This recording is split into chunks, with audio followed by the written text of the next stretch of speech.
centrándose aquí en nosotras que nos queremos tanto. Hola chicas, hola compañeras hermosas. Guapa, hola. Hola. Hola. Bueno, con invitadas de lujo como siempre, sinceramente es un orgullo siempre hacer un repaso de todo lo que vamos haciendo. Laurita, contanos a quiénes tenemos hoy. En el día de hoy vamos a entrevistar a la señora Claudia Piñeiro. Ella es escritora, es una militante feminista y una mujer muy aguerrida. Vamos también a entrevistar a Natalia Bilbao. Ella es la abogada querellante de la causa llamada Nora. Vamos a introducirnos un poco en el tema de trata de personas con ella. Y entrevistamos también a Rubén Kowalczyk, que es un médico investigador en oncología clínica, siendo octubre el mes de la visibilidad en todo lo que es prevención por el cáncer de mama. Nos parecía súper importante poder entrevistarlo, así que felices. Claro que sí, y estamos acompañadas, chicas, como siempre, acompañadas por la copita que nos sigue apoyando en este mes de octubre. Bueno, bienvenida una vez más, Magacap. Bienvenida a la copita, gracias por estar entre nosotros. La copita que además viene en esta bolsita de tela maravillosa y espectacular, que mes a mes nos acompaña. Estamos en nuestro ciclo. Esta hermosa copita de silicona la usamos en nuestro ciclo menstrual con mucha conciencia, con responsabilidad, con sustentabilidad. Luego de usarla, por supuesto, la lavamos. Hay quienes la esterilizan, queda en la bolsita y hasta el próximo ciclo. Yo generalmente, en mi experiencia personal, les recomiendo esterilizarla antes de usarla, así está perfectamente en condiciones para ingresar en nuestro cuerpo y celebrar nuestro ciclo menstrual cada mes. Así que muchas gracias, Magacap, por acompañarnos también en octubre. Claro que sí. Ya estoy viviendo noviembre, chicas, ¿eh? ¿Qué será de nuestra vida? No tenemos como mucha noción del tiempo, por favor. ¿Cuántos meses hace que estamos en esta situación extrañísima, en esta nueva normalidad que ojalá que sea para mejor? Y seguimos acompañadas, esta vez no con vino, con cerveza, ¿no? Que empieza el calor, chicas, ¿no? Entonces me parece muy importante bendecir este nuevo mes con una cerveza. En este caso tengo una Golden Ale de Wisley. Wisley es una cerveza artesanal que viene de Patagonia, derecho aquí a nuestra ciudad de Buenos Aires. Carito está en Viedma, pero nosotras llegó perfectamente, así que brindamos. Agradeciendo Claro que sí. al Ministerio de Producción de Río Negro, que nos invita y nos da a conocer estas maravillas deliciosas. Delicia. Delicia esto, y está buenísimo poder sentirnos acompañadas y poder seguir haciendo este programa y conservar y cuidar muchísimo estos espacios que tienen que ver con nuestra voz, con una voz genuina, respetuosa por la otredad, y en este sentido me parece que es importante. Telma estuvo en todos los medios, estuvo en toda la lucha, y antes de pasarle la palabra, porque nos parece fundamental hablar de lo que sucedió esta semana con respecto a la violencia en los medios, la falta de perspectiva de género en los medios, decir que a veces estas situaciones tremendas, bestiales, que vuelan tan bajo, que reptan básicamente, hacen que los feminismos nos unamos, demostremos que seguimos juntas, juntes, más que nunca, y que hay cosas que no vamos a permitir. Fue una semana, fueron días en los que, como siempre, un sector del periodismo que también está bien, ¿no? Porque es representativo de un sector de la sociedad que se niega a mirar la realidad con otro enfoque, a darse cuenta que estamos en otro momento histórico, que encaramos la vida y las problemáticas de una forma totalmente diferente, y estos medios y sus representantes siguen construyendo las violencias, la denuncia de la violencia como un encierro hacia quienes nos atrevemos a denunciarla, ¿no? Nos construyen un cerco mediático, un encierro en el que no se nos permite continuar con nuestra vida por fuera de eso que nos atrevimos a denunciar. Cosa que llama mucho la atención, porque hemos descubierto que somos muchísimas las personas, mujeres, hombres, disidencias, las que sufrimos diferentes tipos de violencia. Entonces, ¿cómo es posible que pretendamos seguir encasillando como que eso es algo que marca la vida toda y que no te permite seguir adelante con ninguna otra de todas tus aristas como ser humano, ¿no? Eso a mí no deja de llamarme la atención, porque estoy segura que incluso este tipo ha sido sometido a algún tipo de violencia, que no lo haya hecho bandera, que no lo haya hecho lucha, que no lo haya puesto, pero digo, bueno, me parece que también es importante que nosotros hagamos el ejercicio de la empatía hasta con este tipo de casos, a pesar de lo dificultoso que puede ser, y hacer empatía no quiere decir no señalar, no mostrar, no visibilizar qué se esconde detrás de eso, ¿no? Porque ¿qué hay detrás de una persona que, vamos a contarle por ahí a alguien que no sabe de qué estamos hablando, un periodista tiene que hacer una entrevista sobre una película en la que tengo el orgullo de participar? Somos un elenco plural, ni siquiera es que la película gira en torno a mí, somos un elenco plural, y entrevista al director y lo único que hace es preguntarle sobre mí, pero en mi condición de víctima, ni siquiera de denunciante, ni siquiera de militante, ni siquiera, muchísimo menos como actriz, pura y exclusivamente en mi condición de víctima. Y acá lo que el puente que está tendiendo es que si sos víctima, si te enuncias víctima en un sentido, en un aspecto de tu vida, en una situación, un hecho particular, lo que tratan es de marcar que eso serás para siempre y que no hay forma de que vuelvas a tomar tu identidad propia separada de esa identidad de víctima, y no solo de víctima, sino que está totalmente ligada a la persona que denunciás. O sea, hay una imposibilidad para continuar con tu vida con independencia, acarreás a esa persona eternamente. Eh, Afortunadamente, como decías vos, Caro, los feminismos y las mujeres organizadas, incluso dentro del propio medio, se organizaron las mujeres dentro de Artear, la nota se publicó en Clarín, y las mujeres de Artear aprovecharon esta situación para organizarse, para levantar su voz, para darse la posibilidad de, a pesar de estar en un medio en el que con muchas cosas no están de acuerdo, no permitir más este tipo de violencias. Así que bienvenido sea que estos casos sirvan como punta de lanza para que podamos visibilizar que estamos sometidas a muchas, de hecho, bueno, creo, yo lo digo siempre, que estamos viviendo el backlash, o sea que estamos en un momento de retroceso en el que claramente para mí la derecha intenta capitalizar algunos temas que son propios de la agenda feminista, y que la forma de quitarnos del medio es no solamente no hablar de eso, sino hablar y tergiversarlo de tal manera que parece que se ha avanzado, ¿no? Y cuando en realidad lo que eso está encubriendo es un enorme retroceso. Entonces, me parece que ahí tenemos que estar muy atentas. Y después otra cosa muy fuerte es, y esto ya lo dije en muchos espacios, pero no está mal también decirlo acá, el estigma sigue estando sobre quienes nos atrevemos a enfrentarnos con las violencias, a pronunciarnos en contra, y no, digo, incluso yo que tengo la fortuna, si se quiere, de tener en esa denuncia haber conseguido un avance por parte de la justicia, una justicia que sigue siendo la justicia en el mundo entero, sigue siendo patriarcal, sigue sin tener perspectiva de género. A pesar de eso, yo tengo una acusación formal por violación agravada, la figura más alta, un pedido de Interpol hacia mi victimario, Interpol con una alerta roja. Interpol no es un país, o sea, muchas veces una de las cosas particulares de mi causa es que tramita en un país como lo es Nicaragua, que está en una situación muy frágil en su democracia. Interpol es es una asamblea de gente de diferentes países donde se toma la decisión, según el tipo de delito y cómo es la acusación, se toma la decisión de qué tipo de alerta se da. En mi caso, en el caso de mi victimario, es una alerta roja. A pesar de todo eso, los medios siguen, muchos medios, no vamos a decir los medios, porque hay muchos otros que han estado a la altura, de hecho son muchas las mujeres del periodismo que se pronunciaron y que dijeron basta de estas formas de violencia.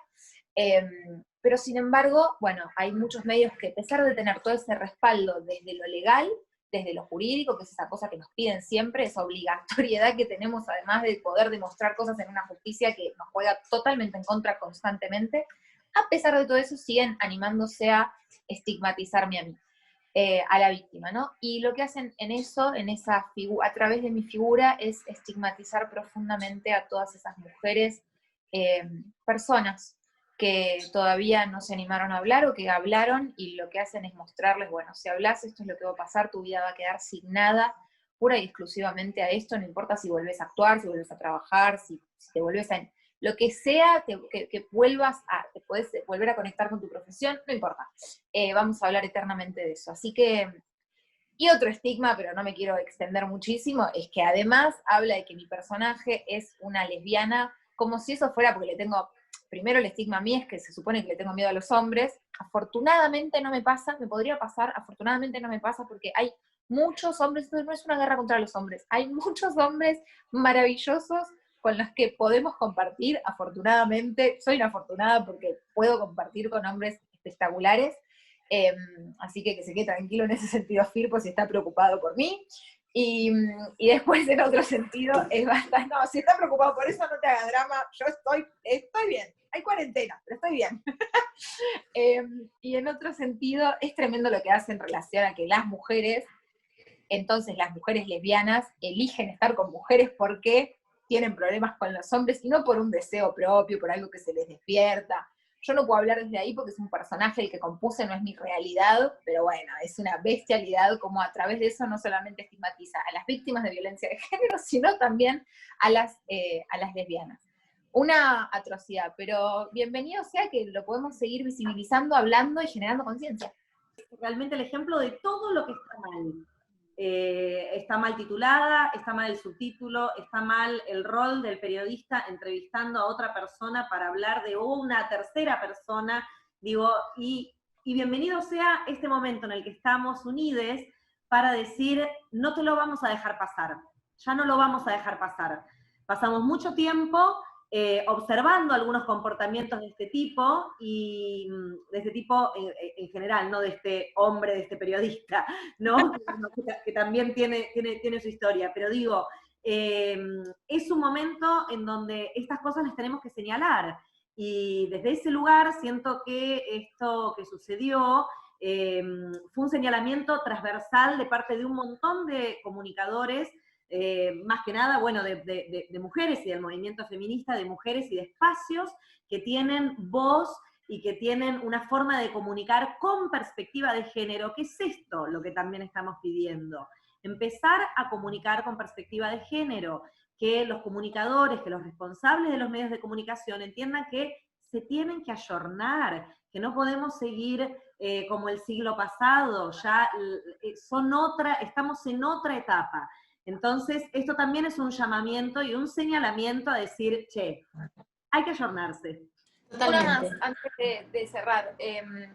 Tiene un costo, la revictimización. Cuando hablamos de revictimización, digo, yo tengo muchísima contención, pero tiene un costo muy alto, que te quieran hacer volver una y otra vez a ese hecho. Tiene un costo muy alto y este es el límite, tienen que frenar, basta, porque nosotras nos animamos a hablar de ciertas cosas, nos obligan a volver una y otra vez a eso. Tiene un costo por más que podamos estar enteras y seguir adelante, y no lo queremos pagar más. Y de todas maneras, una cosa más que me parece que es importante, no se trata, porque él habla de, se pide cierta corrección política, no se trata de corrección política, tener empatía por una persona, y de todas maneras, si la decisión es hablar y seguir diciendo estas bestialidades, igual seguiremos defendiendo el derecho a la libertad de expresión, y que cada uno exprese incluso estas bestialidades que evidentemente siguen estando dentro de nuestra sociedad.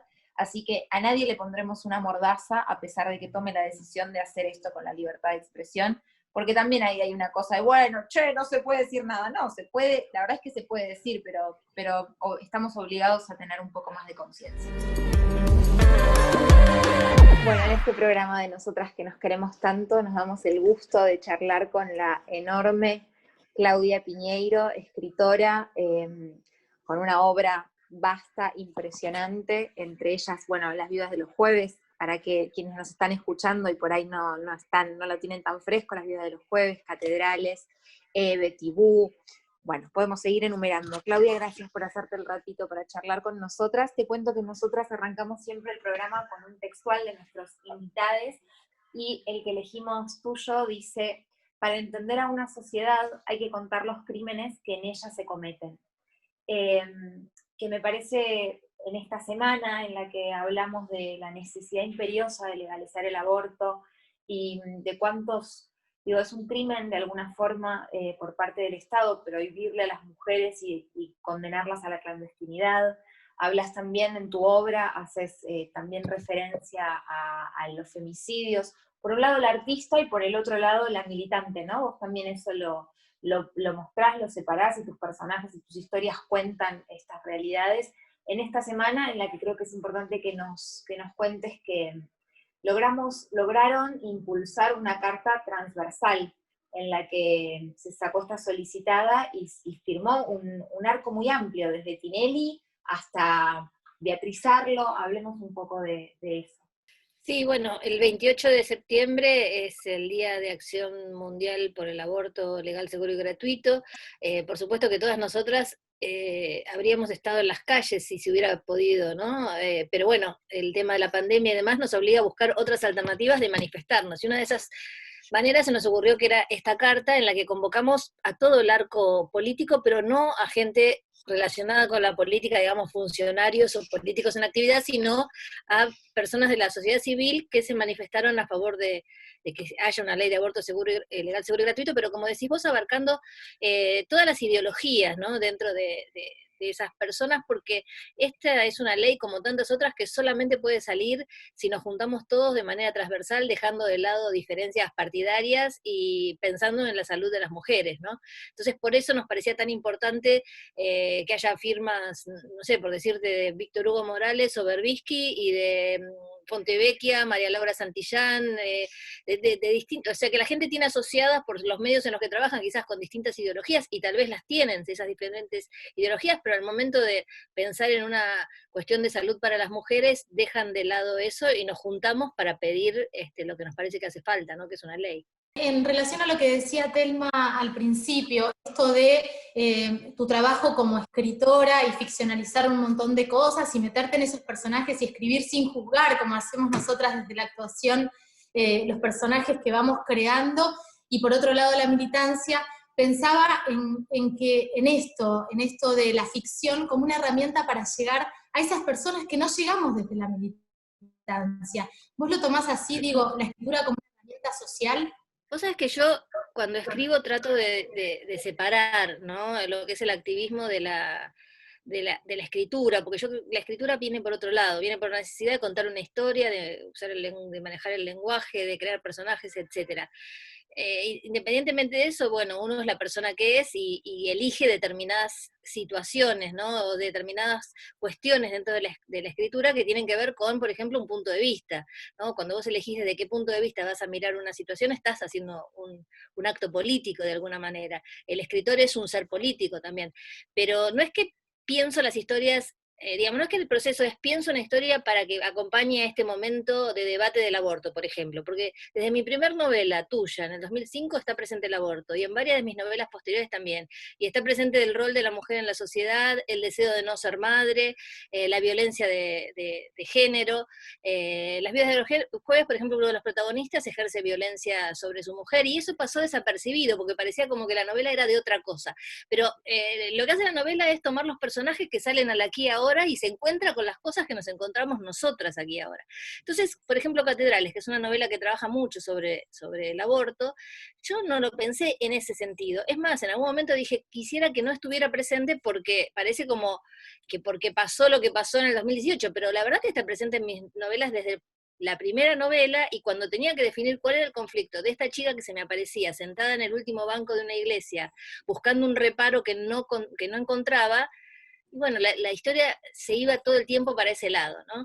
Pero te vuelvo a decir, independientemente de que los escritores somos, como los actores, también personas políticas, independientemente de que lo personal es político, cuando yo pienso en la historia arranco de una imagen disparadora. Si esa imagen disparadora tiene detrás mis ideas o mis convicciones, es más en el plano de lo tácito, de lo no explícito, ¿no? Como en un sueño, que uno sueña con algo y no sabes por qué soñaste con eso. Bueno, esa imagen aparece, seguramente aparece porque yo soy una mezcla de un montón de cosas también. Totalmente. Te escuchaba en esto y también te seguí en las redes en este tiempo de pandemia, y vos sentís que este aislamiento y todo esto que estamos viviendo y todos los miedos hicieron también que las personas se aferren más a la lectura, a la escritura, a todo lo que tenga que ver con el arte, porque te viene ese ciclo de lectura que hacías que estaba buenísimo, y lo hacías desde un lugar tan acercándote a toda la gente. ¿Vos sentiste esa ida y vuelta?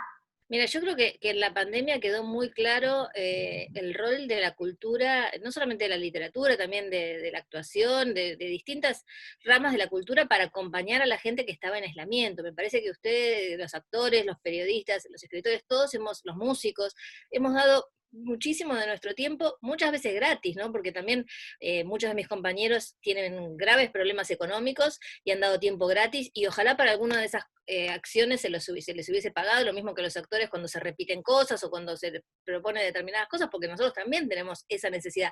Pero más allá de eso, cada uno decidió en qué lugar ponía su tiempo gratuitamente para acompañar al otro, ¿no? Y me parece que quedó clarísimo el valor de la cultura. A veces cuesta cuando tenés que convencer a un gobernante, a un diputado, a un senador para que vote determinada ley relacionada con la cultura, cuánto vale la cultura, ¿no? Porque vos le decís, vamos a invertir presupuesto en tantos metros de camino, de ruta, o en un hospital, o en una escuela, y como que eso lo entienden porque hay un objeto concreto que se puede medir. En cambio, cuando vos le decís, vamos a hacerlo en determinada cuestión que tiene relación con el teatro, con el cine, con la literatura, con las obras plásticas, con lo que sea, les cuesta entender cuál es el beneficio para la sociedad, cómo se mide eso, cómo se mide el valor de la cultura. Me parece que esta pandemia dejó muy claro que el valor que tiene, después que lo midan como les parezca, pero me parece que pasar de largo ahora por el valor que la gente le dio a este acompañamiento sería necio, ¿no? A futuro me parece que hay que tener muy presente esto, ¿no? Ojalá que podamos capitalizar eso, que realmente el día de mañana cuando hablemos de estas cosas se entienda que la cultura es un refugio para tantos, y sobre todo en estos momentos en los que la realidad es tan apabullante. Es un placer escucharte, Claudia, gracias, muchas gracias. Bueno, la lucha es cruel y es mucha, y son muchas, ¿no? Porque al mismo tiempo vamos abriendo un frente cada vez más amplio en denunciar, en exponer, en contar y de alguna manera sacudir a la sociedad desde nuestros lugares de comunicación para que realmente abran los ojos y entiendan que ya estamos en otro siglo, en otra realidad, y que lo que naturalizábamos en este momento tiene nombre y siempre lo tuvo, ¿no? De alguna manera. Esto, cuando hablamos de los femicidios, cuando hablamos del aborto, cuando empezamos a hablar de las diversidades. Digo, ¿cómo pensás que hay que plantear una agenda feminista, una agenda que abrace el género, las disidencias? ¿Cómo armamos un bloque? ¿Cómo volvemos a reunirnos en este espacio en el que no tenemos las calles y que estamos así, mirándonos a través de una fría pantalla, ¿no?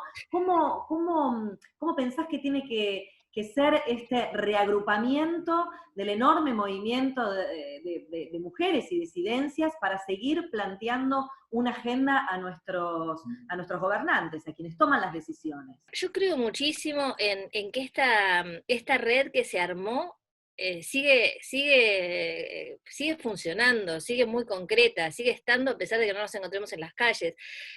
Yo permanentemente, y seguro que a ustedes les pasa lo mismo, recibo mensajes del resto de Argentina y del resto de Latinoamérica y de España sobre determinadas situaciones de las mujeres en esos lugares, y nos apoyamos entre todas. Me parece que la red está intacta, por decirlo de alguna manera. Lo que no podemos es ir a las calles, pero tenemos que buscar alternativas para eso. Y después, yo creo que los temas del feminismo cada vez serán más atendidos cuando se empiecen a mezclar con los otros temas. Esto quiere decir, cuando no sea, acá están los temas del feminismo y acá está el resto, sino que nos ponemos a hablar de fútbol y adentro está el feminismo, y nos ponemos a hablar de salud y adentro está el feminismo, y nos ponemos a hablar de política y adentro está el feminismo. Si no, nos reservan a nosotros los espacios para hablar de feminismo, pero la política la hablan entre ellos, el deporte lo hablan entre ellos, la salud la hablan entre ellos. Entonces me parece que ahí hay que estar muy atentas, a que esto tiene que irse infiltrando, ¿no? En los distintos temas, estadios, ministerios, secretarías, lo que te parezca, pero no solamente como algo aparte, sino como algo dentro de cada uno de esos lugares. Y después yo creo que muchas de nosotras tenemos la suerte de estar en lugares en los cuales estamos atentas a esto. Por ejemplo, por darte un ejemplo, si yo ahora soy convocada a un jurado de un premio de literatura o a ustedes a un jurado de actuación, y te traen 10 novelas o 10 películas para evaluar, y las 10 son directores o los 10 son escritores varones, y algo... Yo te firmo que algo en el proceso de selección estuvo mal. Por más que me quieran decir que eran las mejores 10, yo te aseguro que ahí en el proceso de selección, entonces, me ha pasado tener que aceptar esto, pero dejar por escrito que a partir del año siguiente se revisará el sistema de selección. Porque, ¿qué pasa? Si vos decís, no, me voy de acá, me ofendí y me voy, el año que viene hacen lo mismo. En cambio, si por lo menos vos lográs que se modifique el sistema de selección, porque ¿qué pasa? Los que llegan ahí son seleccionados en general por varones, que solo ven películas de varones o que solo leen libros de varones, entonces así nunca va a llegar a los finalistas. Esa cosa del mérito del varón está armado en un sistema en el cual se mira con otros ojos el mérito del varón. Entonces me parece que ahí todas nosotras también tenemos que estar muy atentas, ir marcando esas pequeñas injusticias, o grandes injusticias, mejor dicho, que son diarias, ¿no? ¿Cómo hacemos para no cansarnos en todo este trayecto, Clau? Porque verdaderamente estamos todo el tiempo enseñando, reeducándonos entre nosotras. ¿Cómo hacemos para darnos fuerzas y no perder la paciencia? Es agotador, la verdad que es agotador. Llega un momento, yo después de lo que pasó el fin de semana con lo de la solicitada, y la verdad que uno atrás de otro, en general varones, diciéndote de los insultos que se te ocurran, a mí me causa gracia ya, porque es un momento, pero es agotador, ¿viste? Porque decís, bueno, pará, flaco, ¿cuántas veces más me vas a decir bruja, vieja, puta, soreta, ojalá te hubieran abortado? O sea, ¿viste? ¿Qué sé yo? Porque ponele que no estás de acuerdo, genial, podés dejar pasar de largo lo que yo dije, me podés argumentar también. Ahora, insultar y decir todas esas cosas, pero bueno, ¿qué les voy a contar a ustedes si ustedes también pasan por estas cuestiones, ¿no? Es agotador, ¿no? Es agotador tener que estar todo el tiempo marcando determinadas cosas que son muy atávicas en la sociedad, ¿no? Que están muy desde el punto de vista de años y años de mirarnos desde la perspectiva masculina, ¿no? Compartimos mucho en esto, en cuál es la forma de dejar de hablarnos entre nosotras, nos obsesiona eso, porque si no, realmente no vamos a lograr que el cambio se instale, ¿no? Y vamos a generar estos grupos endógenos y seguir hablándonos siempre entre las mismas. Pensaba en eso, y para cerrar, Clau, tu arte es una forma, por un lado tenés tu militancia cuerpo a cuerpo, y por el otro lado tu arte es una forma de ir haciendo un goteo quizás en personas que no se sentarían a leer un informe sobre el aborto legal, seguro y gratuito, o sobre temáticas que por ahí a vos te involucran más desde la lucha. Tu recorrido, tu entrada al mundo de la escritura tuvo que ver con eso, con esa necesidad como de inocular pensamientos en la gente. ¿Qué fue lo que hizo que te despertara a vos decir, yo quiero contar historias? No, mira, yo desde que soy chica cuento historias, desde que, digamos, cuando no sabía escribir, no contaba porque no sabía escribir, pero te quiero decir, desde que supe escribir me puse a contar historias. Entonces yo creo que hay algo como ontológico del ser, ¿no? En la necesidad de contar esas historias. Lo que pasa es que después, bueno, uno empieza a formarse políticamente, ideológicamente, etcétera, y empieza a ver otras necesidades que tienen que ver con que vos querés que haya un mundo más justo, desde mi punto de vista. Yo no digo que tenga la razón en todo, pero digamos, para mí hay ciertas cosas que necesitan una lucha y que necesitan que le pongamos el cuerpo, pero la escritura, ¿sabés qué es anterior? Porque la escritura es algo que ya, es como si yo no fuera la misma persona si escribo y si no escribo, ¿no? O sea, escribir me centra en un eje y entonces veo todo como más ordenado, ¿no?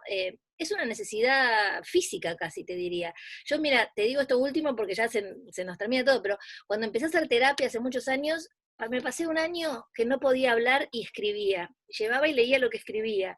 O sea que eso te demuestra que para mí la escritura está antes casi que la palabra. Y muchas veces leo novelas que escribí años atrás y digo, pero si yo no pensaba esto que dice el personaje, ¿cómo? Ahora recién estoy pensando, por ejemplo, cosas relacionadas con divorciarse, con separarse, cuando yo todavía estaba casada, se me cruzaban por la cabeza, y ahora veo personajes que en ese momento decían lo que yo iba a decir 4 años después, por ejemplo, ¿no? Entonces digo, la escritura se anticipa a lo que puedo decir verbalmente muchas veces. Gracias, Clau, por hacer del ratito y por todo lo que haces. Y gracias a ustedes por este encuentro. Muchísimas gracias. Y que sea ley. Eso.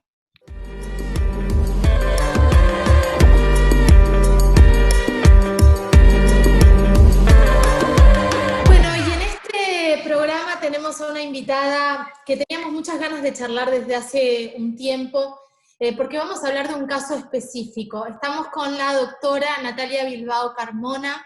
Ella es abogada querellante del caso Nora, y lo digo así entre comillas porque estamos preservando la identidad de una víctima. Siempre arrancamos las entrevistas con un textual. Tu textual es el siguiente: en Córdoba existe la trata y el caso Nora es uno de ellos. ¿De qué se trata este caso? Una historia breve. Bueno, la historia de Nora tiene que ver con una joven actriz que justamente hemos utilizado el nombre de uno de sus personajes para preservar su identidad, ya que es muy joven, tiene actualmente 21 años, y que fue captada en un proceso que es diferente o inusual al que tradicionalmente se utilizaba en este tipo de delitos. En el imaginario y en las prácticas anteriores, el delito de trata se llevaba a cabo con un rapto, una traslación, un acogimiento y un sometimiento a condiciones de cuasi esclavitud, ¿no? En general. Puntualmente, en lo que tiene que ver con la explotación sexual, ese alojamiento se daba en prostíbulos o en lugares en donde la víctima era sometida a prácticas sexuales a cambio de algún beneficio de su explotador o su tratante. Esta modalidad actualmente se ha ido sofisticando y en definitiva lo que ahora acontece es justamente un estudio previo de las víctimas que den cuenta de circunstancias que las puedan hacer presas fáciles, y en ese caso Nora tenía varios aspectos de los que se pudieron aprovechar. En primer lugar, un vecino que la conocía desde muy joven y que tenía total conocimiento de todos esos condicionamientos, tal es la cuestión de venir de una familia humilde, de haber sufrido violencia de género, de tener unos ciertos problemas con las adicciones, que si bien en el momento en el que es captada ella estaba justamente en un proceso de recuperación, el hombre que fue quien la captó por intermedio de este vecino, que la había ofrecido ya con anterioridad, pero cae en las manos de este funcionario público, que es el que actualmente está detenido, utilizó para llevar a cabo este actuar una suerte de, por un lado, cierto galanteo, ¿no? Siendo más de 30 años mayor que ella, pero lo más persistente en el proceso de captación fue el ofrecimiento permanente de estupefacientes. Y tras eso logró doblegar su voluntad, y una vez que ella ya está, inmiscuida en ese ambiente, se empiezan a desplegar otro tipo de acciones que van reforzando esta situación de sometimiento. Esta situación de sometimiento o estas acciones que refuerzan son, por ejemplo, dejarla encerrada. Ella estaba encerrada en un departamento, no salía ni entraba cuando quería, sino cuando él se lo permitía. Dejarla sin alimentos durante mucho tiempo, y muchas veces cuando llegaba a su casa llegaba desesperada de hambre, hacer por supuesto malos tratos, golpes, violencia psicológica permanente, y también utilizar ciertos consumos que ella no había incursionado hasta ese momento y que son consumos muy adictivos y que producen frente a la abstinencia circunstancias de sometimiento muy, muy complejo y muy difíciles de superar.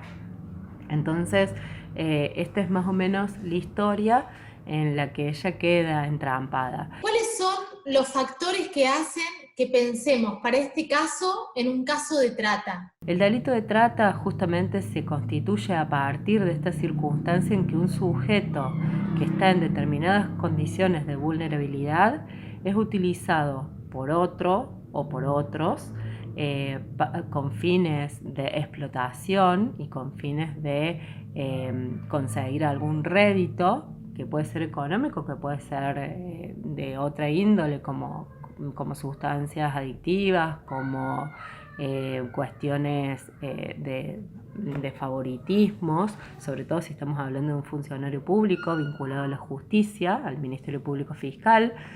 Entonces, justamente la víctima se transforma en una cosa, en una mercancía que es intercambiada y que no se respeta ni su condición mínima de dignidad ni sus derechos esenciales de autodeterminación y libertad. Y tras ese proceso, muchas veces, y es muy fuerte lo que ha pasado, sobre todo lo que le ha pasado a Nora, las víctimas no se reconocen como tales. Es tal el disciplinamiento y la persistencia en la doblegación que no alcanzan a advertir cómo están siendo sometidas sistemáticamente y cómo se dispone un mecanismo de culpabilización, ¿no? La víctima se siente culpable de lo que le está sucediendo. Entonces, a partir de todos esos mecanismos, la víctima muchas veces no se reconoce como tal. Prontamente ella apenas se vincula con este hombre desaparece, entonces la familia se alerta y prontamente advierten que estaba en una situación de peligro. Ella tiene 2 internaciones previas a la última internación, que fue fruto del procedimiento de rescate, y bueno, de ahí en más, al principio nos costó mucho que la Fiscalía número 2, la Fiscalía Federal número 2, pudiera vislumbrar que estamos frente a un delito de esta naturaleza, pero concatenando todos los hechos y las pruebas que ya disponíamos en un primer momento, pudimos justamente encuadrarlo en este tipo de delitos. Sobre todo porque es un delito en el que cada acción que se lleva a cabo ya constituye la consumación del delito. Que después se obtenga la finalidad, lo único que hace es agravarlo en todo caso, pero no deja de constituir el delito. Y al principio la Fiscalía trataba de dejar este hecho en una cuestión de violencia familiar, doméstica, de género, y no asumir esta perspectiva realmente que implica esta modalidad de sometimiento y en donde justamente la explotación en todos los sentidos, pero la explotación sexual estaba presente desde ese primer momento. Hay situaciones en las que justamente la joven se encuentra en fiestas orgiásticas sin tener ninguna experiencia previa en eso y sin tener ningún tipo de consentimiento. Además, la cuestión del consentimiento también es un tema muy debatido en este tipo de delitos porque justamente como se despliegan muchos mecanismos de disociación y de despersonalización y de cosificación y de culpabilización, justamente no se advierte que están siendo utilizadas y entonces creen que existe un consentimiento que no es tal. Natalia, ¿por qué crees que en este caso, y la verdad es que en la mayoría de los casos, la justicia se niega a caratular la causa como trata de personas? Tenemos en claro que además, involucrado un funcionario judicial, con más razón es más difícil desandar este camino, porque está claro que en general el delito de trata no se puede llevar a cabo sin ciertas complicidades, como son la complicidad policial, la complicidad política y la complicidad judicial, que es justamente la que por ignorancia o por conveniencia o por intereses no encuadra adecuadamente este tipo de delitos.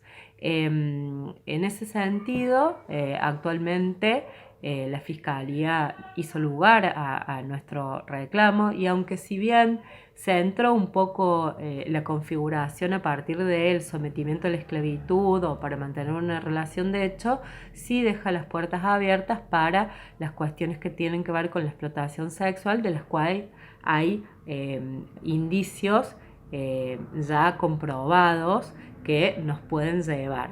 Y en ese sentido también es complejo poder desandar una red de trata, porque justamente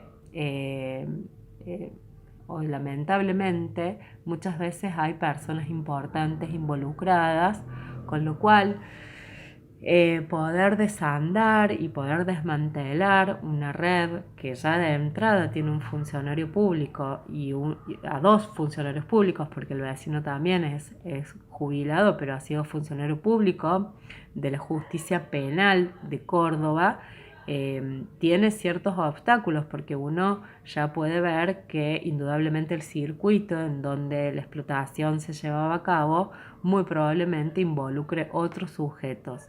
Entonces es difícil y es complejo poder hilar bien y desandar hasta dónde llega estas complicidades, estas devoluciones de favores, estas conveniencias. ¿Qué pensás que hizo o que aportó el rol de la militancia en todo este caso? Y en los casos que muchas veces suceden de estas mujeres y de lo que sabemos que está oculto en la red de trata. Claramente hay otras modalidades en las que se lleva a cabo este delito y que implican ampliar la mirada y tener como en consideración varias variables que, si uno las ve descontextualizadas o dispersas, no alcanza a entender el fenómeno. Entonces hay que verlas concatenadas como si fuera un rompecabezas para poderlo comprender. Entonces, justamente al principio costó, pero bueno, en ese sentido, no solo la persistencia nuestra y la colaboración permanente con la Fiscalía para esclarecer los hechos, sino también el movimiento de mujeres, el apoyo de Ni Una Menos, de legisladoras y de concejalas involucradas con las problemáticas de género, hicieron un aporte significativo para que justamente esto se empezara a visibilizar, porque lo más difícil en estos casos es que se pueda visibilizar que esto está sucediendo, y por eso decimos que hay trata, porque hay muy pocas causas en Córdoba capital. En el interior hay otras, hay más, pero en Córdoba capital hay muy pocas causas que estén caratuladas como trata, justamente por esta falta de perspectiva y por esta falta de concatenación de ciertos hechos. Nati, hoy tenemos a uno de los acusados detenido. Lograron que acepten a la querella como parte de este proceso judicial, cosa que no pasaba. A partir de ahora y con esta detención, ¿cuál es la lucha? ¿Cuál es la lucha que viene? Digo, ¿qué es lo que tenemos que lograr con respecto al caso de Nora, que sin duda va a sentar un precedente para un montón de casos donde queda en la individualidad, pero se salva la red que está atrás y que sigue sistemáticamente teniendo víctimas y captando víctimas de trata? Y tras de eso estamos en el proceso ahora puntualmente de investigación, porque antes fue como una investigación preliminar, preparatoria, en la cual en ese momento no tuvimos participación como querellantes. Sí nos dejaron intervenir en algunos actos, pero no en todos, y ahora nosotros sí tenemos acceso al expediente a partir de que formalmente se instó la acción penal, y por eso ha quedado detenido esta persona, que es la más comprometida, claramente comprometida. Tenemos acceso al expediente, podemos controlar las medidas que se han tomado, las medidas de prueba que se han llevado a cabo, y podemos proponer nuevas diligencias en pos de justamente buscar cómo desandar y desmantelar una red que claramente es bastante compleja. Pero no es la única, digamos, no es la única causa que nos demuestra que efectivamente hay funcionarios de todos los estamentos que tienen algún tipo de participación en esta cadena en la que se va produciendo la mercantilización de las mujeres. Y lo que es emblemático de este caso es que por suerte no hubo que esperar que ella desapareciera para que todo esto se activara, sino que ella está con nosotros, ha sido rescatada, está haciendo un tratamiento terapéutico acorde con las problemáticas tanto de adicción como esta problemática tan seria que es la despersonalización y la disociación.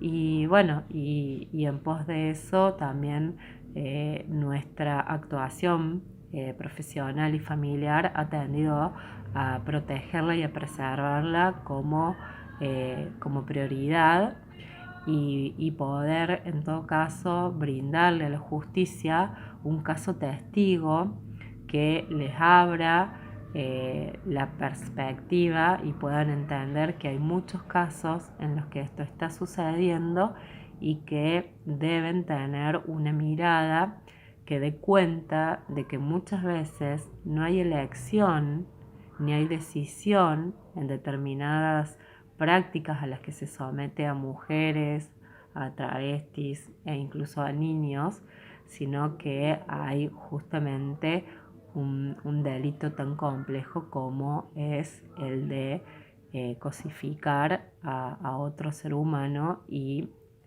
utilizarlo como mercancía. Bueno, Nati, nos quedaríamos charlando un montón porque siento que a través de este caso estamos visibilizando un montón de huecos y de vacíos en la justicia y en el sistema con respecto a la trata, que parece que es uno de los temas más tabúes, ¿no? Uno de los temas de los que menos nos animamos a hablar, por lo difícil, por lo peligroso, por lo oscuro, y porque además la justicia evidentemente no está dando las respuestas que necesitamos. Pero muchísimas gracias por estar con nosotras acá hoy, en Nosotras que nos queremos. Bien, y estamos en octubre ya, por eso siempre recomendamos y recordamos que es el mes del cáncer de mama. Nos parece importante contar con la presencia de un especialista en el tema. Les queremos presentar a Rubén Kowalczyk. Él es médico, oncólogo, investigador clínico, especialista en oncología clínica y también medicina interna. Es parte de la Asociación Argentina de Oncología también y de un montón de otros lugares bárbaros de investigación. Gracias, Rubén, por estar aquí con nosotras. Gracias a ustedes por invitarme y espero estar a la altura de las circunstancias de este programa que ustedes tienen. Por supuesto que sí, y me encanta que podamos charlar de esto. Siempre empezamos, además, con un textual de nuestro invitado, y tu textual dice: la investigación en cáncer es uno de los desafíos más importantes que tiene un oncólogo.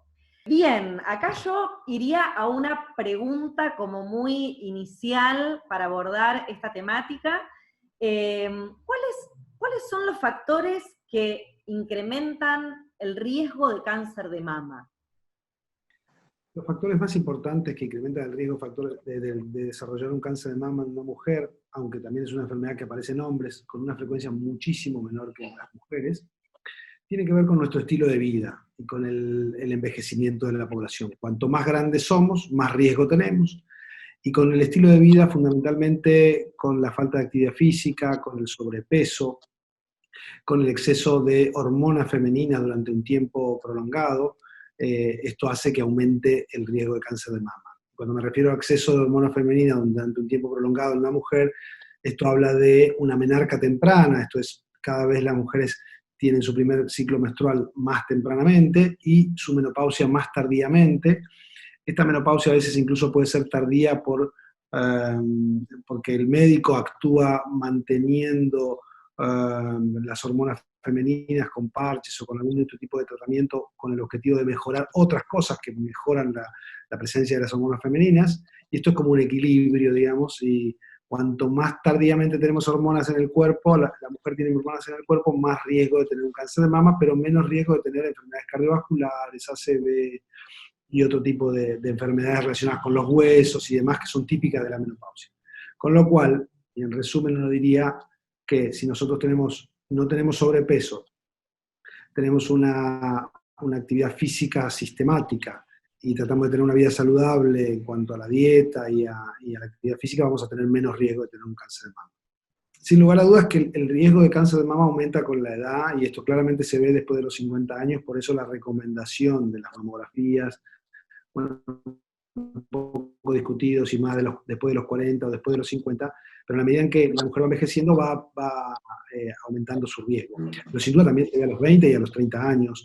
Son diversos tipos de cáncer de mama. Hoy sabemos, justo digamos, a propósito de la investigación, sabemos que hay diversos tipos de cáncer de mama, y hay un tipo de cáncer de mama más frecuente, que nosotros llamamos luminales, que son más frecuentes en las personas de mayor edad, y este es el que se aumenta con la edad de la mujer, digamos. Pero hay mujeres jóvenes de 30 o de 20 años incluso, que no han tenido hijos y pueden tener cáncer de mama que son de otro subtipo, incluso algunos de ellos hereditarios. Sobre esto, en relación a la investigación, Rubén, te consulto, imagino, lo sé también, de hecho, por la historia de mi familia, evidentemente como va evolucionando la investigación, vos estás totalmente inmerso en ese universo, las formas de tratar una vez que se presentan, sobre todo si la detección es temprana, entiendo que eso favorece, pero ¿cuáles son los avances que se han dado en relación al tipo de terapia que se necesita para someterse? Imagino que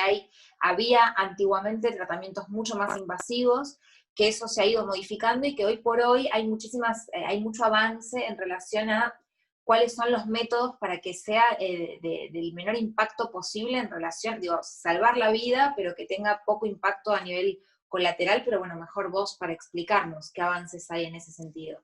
Absolutamente. Lo que ha cambiado de manera muy importante ha sido la investigación en cáncer, ha generado que conozcamos en mayor detalle cómo es la enfermedad, digamos. En los últimos años lo que ha cambiado la investigación es poder tener claramente determinado qué tipo de cáncer se beneficia de tratamientos diferentes. Entonces hoy lo más importante es tener una muy buena biopsia de ese tumor, detectarlo obviamente tempranamente con buenas imágenes, que eso ha cambiado muchísimo la detección a través de mamografías digitales, tomosíntesis, resonancias magnéticas, o sea, la imagen ha mejorado muchísimo la calidad del diagnóstico, digamos, de un diagnóstico que justamente lo hacemos a través de lo que denominamos prevención secundaria, porque no hay un diagnóstico, no podemos hacer prevención primaria, la enfermedad va a venir.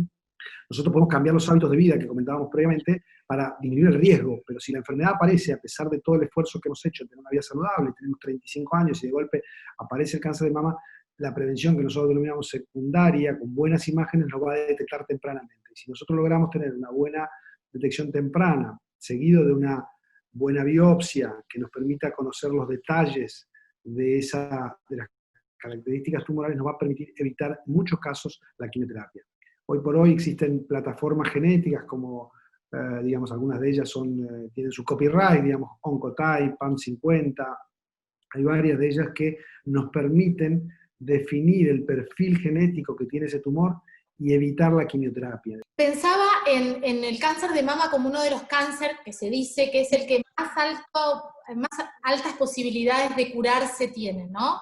Dentro de los tipos de cáncer que tenemos los seres humanos. Y pensaba también en esto del diagnóstico temprano y de la prevención secundaria, porque si te aparece, te aparece. Ahora, siempre la responsabilidad parecería estar siempre en nosotras, en las mujeres, en chequeate, tocate, fijate. Y eso puede pasar que nosotras tenemos tiempo, tenemos la cabeza un poco más despejada, pero hay mujeres que están atravesando por situaciones de extrema vulnerabilidad y que por ahí ni siquiera llegan a una red social para saberlo, una campaña para ver que tiene que hacer eso, no tiene tiempo, tiene que, no sé, digo, ¿qué rol también tiene el Estado en esto? Bueno, el Estado tiene que llegar con la información. Sin lugar a duda, lo que comentaba hace previamente es muy importante. Hay mujeres muy vulnerables, nos pasa con otros tipos de tumores también, no solo el cáncer de mama, que por falta de información, de educación adecuada, de tiempo, de acceso con estas dificultades, hacen que la consulten con la enfermedad ya mucho más avanzada y con las chances cada vez menores, digamos. Sin duda que el Estado puede hacer muchas cosas. Lo que pasa que esto todo tiene un costo y un costo económico y un Estado decidiendo hacerlo. Esto, digamos, si nosotros tomáramos los ejemplos de países como los países nórdicos le mandan una carta a cada paciente a su casa, a cada mujer a su casa para recordarle que tiene que hacerse el estudio ese año porque no la han encontrado en los registros que tienen de que todos están haciendo la mamografía. Entonces, esto es como casi fantasía para nuestro país, digamos, donde tenemos una pobreza cercana al 50%. Hoy por hoy, lo que hacemos es tratar de intentar a través de las redes sociales, de la educación, de todo esto estos movimientos que ustedes pueden generar, los movimientos de las mujeres de cuidarse. Por suerte la mujer es más de cuidarse que el hombre, digamos. A pesar de que tienen menos tiempo, pero la mujer siempre cuida, porque cuida a sus hijos, porque cuida a sus familiares directos, siempre es la que cuidó más históricamente, esto es así. La mujer de alguna manera cuida, y entonces también se cuida un poco más, consulta un poco más tempranamente, pero podría ser mucho mejor esto todavía si tuviera más información, si tuviera un acompañamiento de información desde el Estado o desde otros lugares, pero la realidad es que en nuestro país y en la situación de crisis en la que vivimos es muy difícil poder pensar en un acompañamiento similar a lo que sucede con Europa del Norte, digamos. Hablabas de la prevención y del rol del Estado y estas diferencias que es verdad, es como una utopía pensar que te llegue una carta para recordarte que te tenés que chequear, pero sería como fantástico. Ahora, cuando una mujer se acerca a la salud pública, por ejemplo, hoy tenemos aparatología para estas imágenes que vos decís, hoy hay un gran avance en cuanto a tecnología, pero ¿existe el acceso a eso? Efectivamente, junto con la pobreza y con la situación que tenemos en toda Latinoamérica y en nuestro país, que no es ajeno, y de hecho se ha profundizado esta situación de pobreza en nuestro país, además ha generado una cuestión de inequidad, que esa inequidad se ve en todos los ámbitos, incluso en el ámbito médico, en el ámbito de la salud pública y de la salud privada. La pobreza lo que ha generado es que muchos hospitales públicos no puedan acceder a tecnología de punta y han dejado un poco en la medicina privada, eso con algunos convenios, pero en la medida en que los convenios se caen porque no hay pago, el ámbito privado se cierra. Entonces, digamos, la gente que tiene menor cobertura o no tiene cobertura social padece estas desavenencias de entre el Estado y los privados, digamos. Entonces, muchas veces los hospitales públicos no tienen todo esto. Hay un programa, el Instituto Nacional del Cáncer de la Argentina, que tiene alrededor de 10 años de haberse creado. El Instituto Nacional del Cáncer de Estados Unidos tiene casi 50. En Argentina llevamos 10 años con el Instituto Nacional del Cáncer, y ellos han hecho una serie de acciones tendientes a que todos los hospitales y clínicas del país tengan la tecnología mínima para garantizar que las mamografías que se hacen sean de calidad, para que no suceda esto, que ven una mamografía que de golpe no tenía nada y a los 6 meses tiene un nódulo palpable. Súper interesante escucharte, Rubén. Gracias, Doc. Una preguntita más para cerrar. Igual me encantaría que sigamos profundizando a lo largo del mes de octubre, que es el mes que, reiteramos, visibilizamos, compartimos, charlamos, debatimos este tema, y es realmente muy, muy interesante y muy necesario. Mi pregunta es, ¿qué expectativas hay que con todas estas pruebas y estas investigaciones que se están haciendo en los últimos años, vos como investigador y que además estás en un grupo dedicado a eso, ¿Qué expectativas tenemos que pueda existir una cura a futuro y que esos periodos de prueba en los que muchas veces estas investigaciones están, empiecen a ver situaciones más concretas y más reales? Históricamente, todos hemos apostado como que en algún momento, como creíamos que el cáncer era una sola enfermedad, hemos apostado a la cura definitiva del mismo. Y en realidad el cáncer es una serie de enfermedades múltiples, muy diversas, donde están alteradas nuestras células, nuestros genes, los genes de esas células. Entonces, yo no aspiro a una curación del cáncer o a una cura mágica del cáncer, sino aspiro a que, como hemos visto en los últimos años, en los últimos 10, en los últimos 20 años, ha cambiado de forma muy notable y hay mucha más gente que se está curando. Antes se curaba el 40% de los pacientes que tenían cáncer. Hoy se cura alrededor del 60% de los pacientes con cáncer. Yo aspiro, digamos, la expectativa de alguna manera que tengo es que en el futuro, si podamos curar más gente y a los que no podamos curarlos, podamos transformar la enfermedad en una enfermedad crónica. Buenísimo, entonces a darle difusión, a trabajar fuertemente en la prevención, en la detección temprana, y muchísimas gracias por este contacto, gracias por enseñarnos, por hablarnos claro, muy claro, sobre todo para quienes no estamos en la ciencia y necesitamos conocer y saber de estos temas. Muchísimas gracias, Rubén, ojalá que nos volvamos a encontrar prontamente. Gracias. Gracias, Rubén. Muchas gracias a ustedes por la invitación y bueno, estamos en contacto.